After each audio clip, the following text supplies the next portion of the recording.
राजन साळवी साहेब यांचा खऱ्या शिवसेनेत आज प्रवेश झाला। मी साहेबांना विनंती करतो की त्यांनी भगवा शेला घालून भगवा उपर्ण घालून माननीय राजन साळवी यांचा आज शिवसेना पक्षात छत्रपती शिवाजी महाराज की जय भवानी। उपस्थित उद्योग मंत्री उदयजी सामंत, आमदार किरणजी सामंत, मनीषा गांधीजी, मीनाताई कांबळे, शीतलजी म्हात्रे, सर्व मान्यवर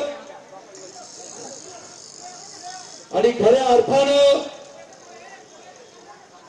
कोकण म्हणजे शिवसेना आणि शिवसेना म्हणजे कोकण आणि हा बाळासाहेबांच्या विचारांचा धनुष्यबाण, आज बाळासाहेबांच्या विचारांचा धनुष्यबाण राजन साळवी साहेबांनी आपल्या हाती घेतलेला आहे। हा धनुष्यबाण उद्या पुन्हा कोकण मधील जिल्हा परिषद, पंचायत समिती, नगर पंचायतीमध्ये सुसाट धावणार आहे। बोलो छत्रपती शिवाजी महाराज की। एकनाथ शिंदे साहब आगे बढ़ो, एकनाथ शिंदे साहब आगे बढ़ो।